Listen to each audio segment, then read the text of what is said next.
Aujourd'hui, j'ai envie de vous poser une question finalement pas si simple. Pourquoi est-ce qu'on aime un film? Non, en fait, je vais le formuler autrement. Pourquoi est-ce qu'on aime un film même quand on sait qu'il a des problèmes? C'est totalement humain comme ressenti. Et pour moi, un très bon exemple de ça, c'est Tron, l'héritage, qui m'obsède depuis maintenant près de 15 ans, et je vais vous expliquer pourquoi.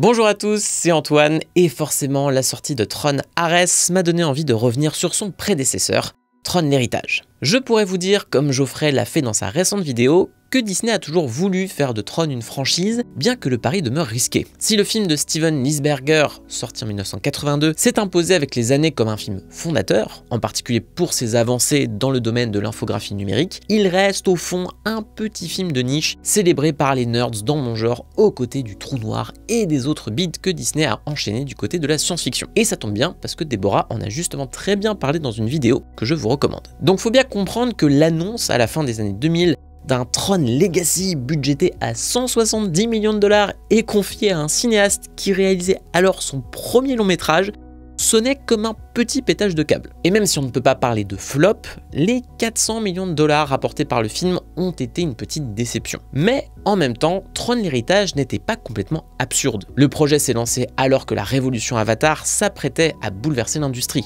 Donc en partant d'un univers numérique à la base contraint par les limites technologiques de l'époque avec le souhait de le moderniser, il y avait là une bonne base pour nous plonger à notre tour dans une évolution esthétique et technique à base de CGI flamboyant et d'une mise en scène augmentée par l'IMAX et la 3D. Bon, le truc c'est que j'ai vu Tron l'héritage lors de sa sortie début 2011 en France et le petit ado fan de SF que j'étais était assez tiraillé. Surtout à cause d'un scénario que je trouvais assez basique et programmatique. Comme dans tout Legacy sequel qui se respecte depuis, on y raconte l'histoire de Sam Flynn, le fils du héros du premier Tron, Kevin Flynn. Avec sa société Encom, Kevin Flynn a créé The Grid.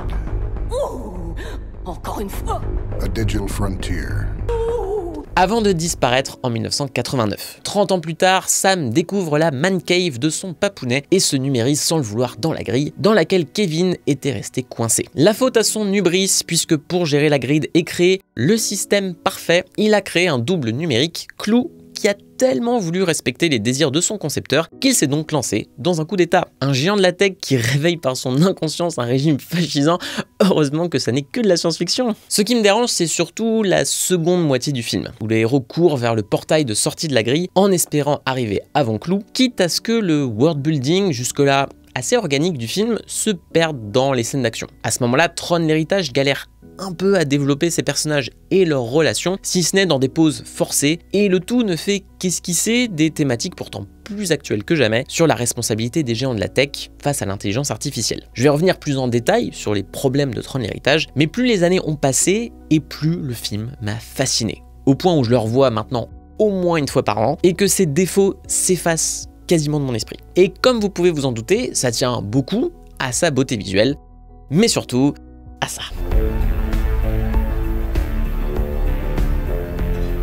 On va pas mal parler de son dans cette vidéo, et puisqu'on est sur un film qui vaut le coup d'œil et le coup d'oreille, cette vidéo est réalisée en partenariat avec sonvideo.com. Sonvideo.com, c'est nos camarades experts dans le domaine hi-fi et home cinéma, et leur spécialité c'est de mettre vraiment l'accent sur le conseil et la pédagogie, que ce soit dans leurs 17 magasins en France ou sur leur site internet. Et en ce moment, jusqu'au 30 septembre, vous pouvez profiter de 25% de réduction sur la barre de son Sony Bravia Theater Bar 9, ce qui concrètement l'a fait à 890 € au lieu de 1190. Du modèle haut de gamme, mais pas encombrant, un champ sonore avec 13 haut-parleurs qui permet de vraiment spatialiser le son, et le tout compatible Dolby Atmos et DTS-X, histoire de profiter de D-Res à fond dans les oreilles. Grâce à l'application mobile Sony, la barre de son profite d'un système de calibrage acoustique qui s'adapte à votre pièce et à votre position dedans. Ses entrées et sorties HDMI sont compatibles avec les derniers formats, comme l'UHD 8K et 4K HDR, histoire de vraiment profiter de vos films et de vos séries dans les meilleures conditions possibles. Et bien sûr, pour écouter de la musique, c'est compatible avec AirPlay 2, le Bluetooth et Spotify Connect, pour profiter de D-Res à fond dans les oreilles. Si ça vous intéresse, cliquez sur le lien dans la description et n'hésitez pas à visiter le reste du catalogue de sonvideo.com. En 2010, c'était l'un des arguments de vente principaux de Tron l'Héritage. Daft Punk en avait composé la musique. C'était littéralement tamponné sur l'affiche, et contrairement au projet initial de Disney, le groupe ne s'est pas juste vu confier les morceaux d'EDM qu'on attendait d'eux pour rythmer quelques moments spécifiques et servir bien évidemment d'outil marketing. Daft Punk a accepté de faire la bande originale à condition qu'ils fassent tout. Cela étant dit, leur manque d'expérience dans le domaine de la musique symphonique a incité Disney à les accompagner d'un arrangeur, et pas des moindres, Joseph Trapanese. Je le précise maintenant parce que même si l'album affiche officiellement Music by Daft Punk, il est clair avec les années que Joseph Trapanese a plutôt servi de co-compositeur, mais ça faisait sans doute moins classe sur la jaquette. D'ailleurs, le film suivant du réalisateur Joseph Kosinski, Oblivion, a reproduit la même méthodologie en faisant appel à M83 sur sa BO. Mais cette fois, Trapanese est bien noté en tant que co-compositeur, sans doute pour éviter tout problème juridique. Donc rendons à César ce qui est à César. On sait peu de choses des coulisses de cette création, si ce n'est que le travail de Daft Punk aux côtés d'un orchestre symphonique leur a donné la confiance pour se lancer dans leur ultime chef-d'œuvre, Random Access Memories, dont les loops électroniques jouent d'une pureté acoustique qui floute la frontière habituelle entre les deux. Et pour un album qui traite entre autres du temps qui passe avec mélancolie et de l'évolution de la musique pop, il y a derrière ça une théorisation merveilleuse de ce qu'est la musique électro et l'art du remix, mais je m'égare. Il a souvent été dit que l'esthétique des Daft Punk, à commencer par leur look, a été nourrie par la SF des années 80, dont Tron, ce qui fait qu'ils ne détonnent pas quand on les aperçoit en DJ dans la boîte de nuit End of Line. On peut juste y voir un caméo rigolo, mais c'est bien plus que ça. C'est le moment où leur musique n'est plus seulement extra-diégétique, c'est-à-dire qu'elle n'existe plus seulement en dehors de l'univers du film, ce qu'on appelle la diégèse. D'un coup, les personnages l'entendent également. Elle devient intra-diégétique, elle existe donc dans l'univers même du film. Et le fameux morceau D-Raised est lancé par le duo en synchro parfaite avec les méchants qui allument leurs armes. Tron l'Héritage traite d'un duel entre le réel et le virtuel. Et la musique est en ça fondamentale, parce qu'elle l'affirme en mélangeant et en opposant l'orchestre, donc l'acoustique, avec l'électronique. Cette fusion, on l'a dès les premières secondes du film, où le thème principal absolument somptueux assemble un synthé acide avec des violons. Il y a à la fois une collaboration et un affrontement de ces sonorités. Et c'est justement la place que prend Daft Punk. Il défie le film sur son propre terrain. Il le contamine comme un virus informatique en donnant régulièrement la sensation d'entendre une battle des genres et des textures sonores. Je pourrais citer plein d'exemples, mais je me contenterai du morceau clou, de sa rythmique électro implacable et violente, sa basse à l'écho entêtant qui semble sortir d'une console 8-bit qui crache ses poumons et après laquelle courent les aplats de cuivre et les envolées lyriques des cordes. Je parlais en introduction d'Avatar, qui est sorti 1 an avant Tron l'Héritage. Et c'est intéressant de comparer les deux. Au cinéma, les révolutions technologiques se matérialisent souvent par des portails fantastiques, le plus évident étant sans doute le Magicien d'Oz et son passage au Technicolor. Dans Avatar, le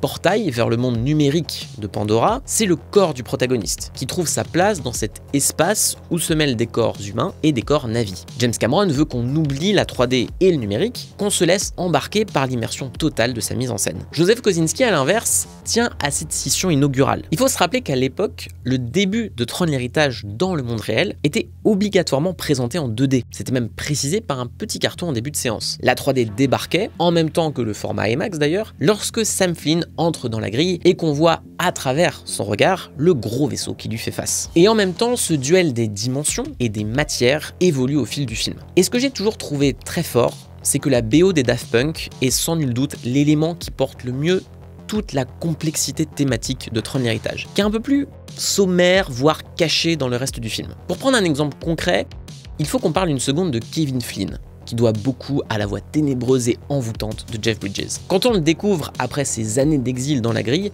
c'est en pleine méditation, et avec un look tendance gourou de secte New Age. Le film n'en fait jamais grand chose, au point où on peut d'ailleurs y voir un clin d'œil un peu grossier à l'un des grands rôles de Jeff Bridges, à savoir le dude de The Big Lebowski. Mais si on creuse un peu, on peut y trouver des choses intéressantes. Concrètement, dans le film, Flynn évoque son adhésion à une philosophie zen. You're messing with my zen thing, man. Le zen, c'est une branche du bouddhisme japonais. Et pas mal de ces concepts sont intéressants à décortiquer dans le cadre de Tron. Tout d'abord, il y a le Satori, l'éveil spirituel qui permet d'avoir un aperçu de la nature véritable de la réalité, soit la transfiguration que Flynn a eue devant les miracles de la grille. Dans Tron l'héritage, il y a cette question de la transcendance potentielle du virtuel qui est explorée par les ISO. Isomorphic algorithms. Des immaculées conceptions de la grille, dont le personnage de Korra est la dernière membre en vie. Et ça m'amène à un deuxième concept zen, le shunyata, un rapport à la vacuité qui incite à percevoir l'interconnexion de tout. Rien ne possède une existence indépendante. Le réel et le virtuel sont bien sûr connectés. Et même si Flynn est le créateur de la grille, à la base à la recherche d'un contrôle de démiurge sur sa création, Clou et les ISO reflètent l'inévitable part du hasard et autres cascades de causes et conséquences hors de tout contrôle. Et enfin, je parlerai du concept de non-dualité, qui encourage à une vision unifiée de la vie au-delà des oppositions du binaire. Ce qui est, vous en conviendrez, assez drôle pour un univers littéralement binaire, fait de 0 et de 1. Un peu comme Daft Punk face au film, il y a une tension au sein même de Tron l'héritage. La grille, elle n'est pas zen. Toute l'imperfection de ce monde fantasmatique, c'est ce que Flynn y a apporté. Les limitations de la création humaine, reflétées par son côté binaire entre le bleu et le orange. Si je parle de ça, et qu'honnêtement, ça fait des années que je me prends la tête avec, c'est que ça m'interroge sur le film en lui-même, mais aussi plus largement sur ma manière de le percevoir. Tron oppose le réel et le virtuel pour mieux les interconnecter. Les ISO deviennent une nouvelle forme de vie dont la naissance n'a rien à envier à celle du monde réel, et Flynn finit par refusionner avec Clou pour rétablir l'équilibre. Sauf qu'il demeure une opposition qui reste le concept même de la franchise. Et cette opposition, elle est pour moi perceptible dans sa production et la place prise par Daft Punk à la musique. Est-ce que moi aussi, je dois percevoir leur travail avec ces notions d'interconnexion et de non-dualité en tête quand je passe au fond plus de temps à écouter l'album de la bande originale qu'à revoir le film? C'est là que j'en reviens à ma question initiale. Pourquoi est-ce que j'aime autant Tron l'héritage quand ça tient plus à une partie qu'au tout? Pour moi, il y a un gros piège de la critique artistique, qui est de justement scinder de manière très scolaire les éléments d'une œuvre. En fait, même je déteste ça, et je dis ça en ayant appris moi-même à la dure, durant mon adolescence, à ne plus penser comme ça. Un objet artistique, on l'aborde dans son ensemble, pas comme une multitude de points, qui d'ailleurs n'ont pas souvent beaucoup de sens quand ils sont isolés. Bien sûr, dans le cadre d'un art collectif, comme le cinéma, on peut faire ressortir une musique, une photographie, ou une performance d'acteur, mais c'est forcément en lien avec le reste. C'est particulièrement agaçant dans la presse jeux vidéo. On a encore beaucoup trop l'habitude d'approcher une œuvre comme un agrégat de plus et de moins, alors que on n'évalue pas une machine à café ou un aspirateur. Et quitte à parler de critique, c'est le moment où j'en profite pour vous rappeler que si vous aimez notre approche de l'analyse de cinéma et de la critique, eh bien Écran Large reste un petit média indépendant qui a besoin de votre soutien. On vous renvoie pour ça à notre site internet où vous pouvez retrouver notre abonnement avec des contreparties, des articles exclusifs et même un podcast spécial qu'on a fait tout récemment. Le lien est dans la description. Même si je viens un peu de râler, Tron l'héritage déconstruit un peu tout ce que je viens de dire.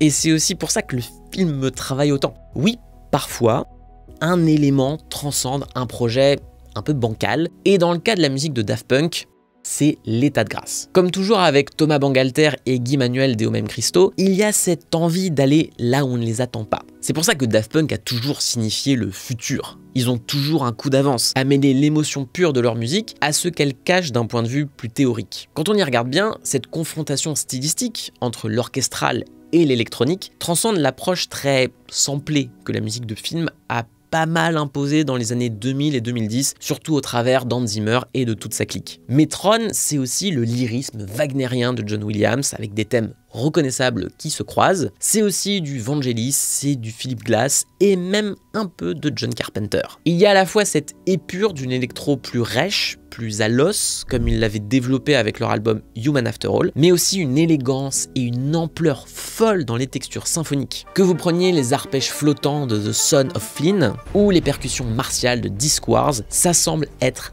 artistiquement très complet. Et dans ce clash entre acoustique et électro, il y a justement une interrogation passionnante sur la valeur même du sample et de la loupe, de ces reprises répétitives d'un son qui impose sa mécanique. Il y a beaucoup d'ostinato dans Tron l'héritage, qui est au fond la version classique de ce que l'électro fait souvent. Une base musicale immuable à laquelle vous rajoutez au fur et à mesure des instruments. Le boléro de Ravel en est souvent l'exemple typique. Sauf que dans l'approche de Daft Punk, au-delà d'un contrôle de leur montée en puissance qui amène à des explosions que je vais qualifier d'orgasmique parce qu'il n'y a pas d'autre mot. Il laisse cette mécanique être parasitée par l'imperfection, par l'émotion, par la vie, comme les ISO finalement. Ni pleinement robotique, ni pleinement humain. Bon là c'est le moment où il faut quand même que je nuance un peu tout ça. Parce que si vous avez vu ma vidéo sur F1, vous savez peut-être que j'aime beaucoup le réalisateur Joseph Kosinski, qui, je le rappelle, signait avec Tron Héritage son premier long métrage, après une carrière fructueuse dans l'infographie et la pub.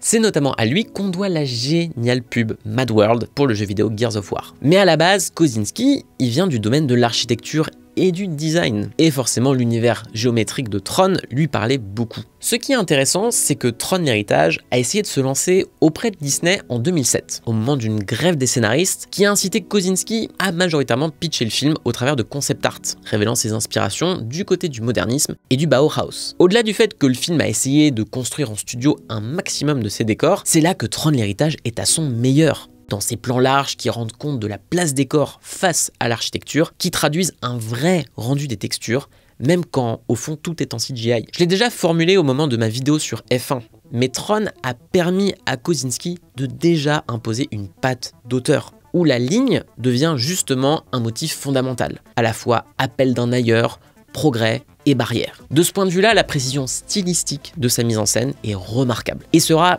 largement prolongé dans ses films suivants. Le truc, c'est que les manquements du scénario, notamment en matière d'émotion, sont largement compensés par la capacité de Tron Héritage à être un merveilleux film d'ambiance et d'atmosphère. Bon, je tique toujours sur le flashback narré et assez didactique sur le coup d'état de Clou, d'autant que là, c'est le cas parfait où Daft Punk sauve la séquence avec un adagio au violoncelle plaintif absolument déchirant, petit à petit parasité par les basses électro, tandis qu'il faudra se contenter d'un plan large sur un bâtiment détruit pour représenter le massacre pourtant tragique des ISO. Mais bon, finalement, il y a bien cette interconnexion entre l'image et le son. Et c'est justement ce que j'ai envie qu'on explore dans la dernière partie de cette vidéo. Parce qu'on analyse beaucoup l'image de cinéma, mais moins le son, alors que des super théoriciens ont inventé des termes bien pratiques pour comprendre tout ça. Et puis pour une fois, mes cours de fac vont servir à quelque chose. En France, on a beaucoup de chance, puisque le théoricien Michel Chion a créé tout un glossaire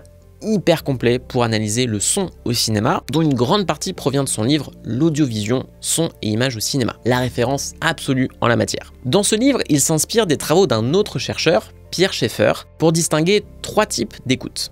Vous allez voir, c'est pas très compliqué. La première et la plus naturelle, c'est l'écoute causale. C'est-à-dire que quand vous entendez un son, vous cherchez via l'image et le contexte d'une scène, mais c'est aussi le cas dans la vie de tous les jours, à identifier la source du son, sa cause et ce qui l'indique sur le sujet de ce son. Ensuite, vous avez l'écoute sémantique, où là, l'important n'est pas le son en lui-même, mais le message qu'il délivre, le plus souvent via un code ou un langage. Quand vous écoutez un dialogue, c'est de l'écoute sémantique. En troisième, il y a l'écoute réduite, qui se concentre sur les qualités propres du son, indépendamment de sa source ou de son sens. Mais Michel Chion en rajoute une quatrième qui va être essentielle ici, et qu'il appelle l'écoute figurative. C'est un peu comme l'écoute causale, mais dans le cadre où vous savez le son comme étant irréaliste. Il peut être manufacturé ou issu d'une autre source, mais l'important c'est ce qu'il représente dans l'univers du film ou symboliquement. Pour prendre un exemple que vous connaissez tous, ce qui est merveilleux dans Tron Héritage, c'est que ces 4 écoutes tendent à s'entremêler, là aussi à s'interconnecter pour donner un sens nouveau au film, et la musique des Daft Punk a une grande importance là-dedans. Je vais vous prendre 2 exemples qui en disent beaucoup sur l'ambition du film. Déjà, le tout début. La voix off de Jeff Bridges nous raconte ce qu'est la grille, tandis que les lignes et les cases donnent vie à une ville sous nos yeux. On est dans de la pure écoute sémantique, puisqu'on traduit le sens du discours de Kevin Flynn, mais c'est là que le film nous manipule. On croit écouter une simple voix off, jusqu'à ce qu'un travelling spectaculaire nous révèle que le personnage raconte en fait une histoire à son fils. À ce moment, l'écoute devient aussi causale, puisqu'on voit le corps de Flynn. Et pour réveiller l'héritage du Tron original, et la nostalgie qui va avec, l'écoute sémantique du discours de Flynn donne un sens à la description de la grille, à tel point que ses propos ressuscitent d'autres sons. La caméra s'attarde sur des figurines représentant des combattants de disques et les fameux motocycles du film originel, et alors que Flynn les évoque, on peut distinguer leur bruitage dans un écho lointain, calqué sur leur version immobile et littéralement ravivé par ses souvenirs.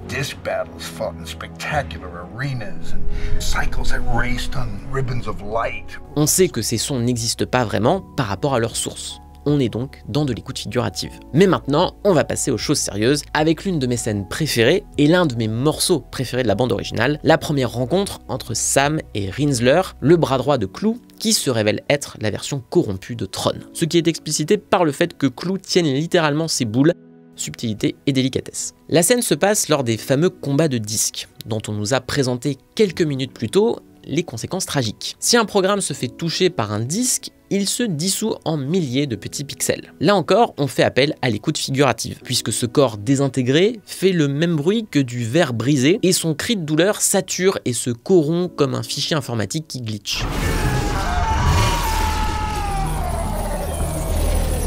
On a compris le danger que ça représente pour Sam, et c'est là que les Daft Punk soulignent l'épée de Damoclès au-dessus de sa tête. Le morceau Rinzler est un ostinato, qui débute par des percussions inquiétantes, avec cet écho là encore saturé, comme si le son pixelisait. L'orchestre s'ajoute, avec le staccato des violons et le legato des flûtes, face à une basse électro bien vénère. Alors que Sam se fait surpasser par son adversaire, les percussions reviennent, le volume général augmente et toutes les couches musicales s'uniformisent dans cette saturation, comme si l'orchestre glitchait à son tour, pollué par l'écho électronique. En bref, les Daft Punk nous font visualiser leur musique, qui semble éclater en de multiples pixels, de la même manière que les corps tentant de survivre. Leur musique n'est pas qu'un accompagnement, c'est une part du sound design essentielle dans la compréhension des textures du film et de son univers. Je pourrais passer 5 heures à étudier chaque piste de l'album, tellement la création du duo français sublime à chaque instant le projet. Mais ce qu'il faut surtout en retenir, c'est qu'ils ont compris à travers ça ce qui avait fait la magie du premier Tron. Leur musique implique des associations d'idées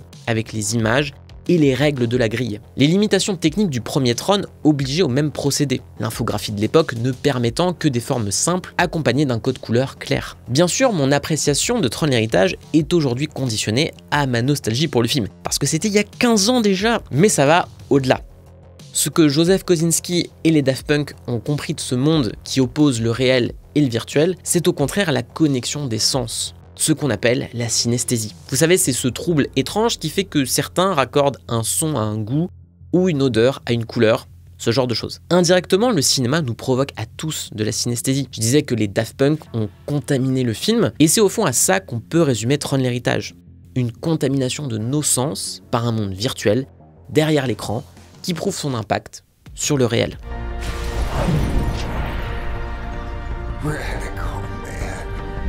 Je sais, je suis encore parti beaucoup trop loin, ça commence à devenir une habitude, mais j'espère en tout cas que ce petit voyage dans la grille vous aura plu. N'hésitez pas à partager, liker et à lire du Michel Chion parce qu'il est super. Et si vous voulez m'entendre encore plus me perdre dans les méandres du cinéma numérique avec un peu de philo, j'avais fait une vidéo pour comprendre ce qui clochait avec l'esthétique de Mufasa. À la prochaine programme. Stop.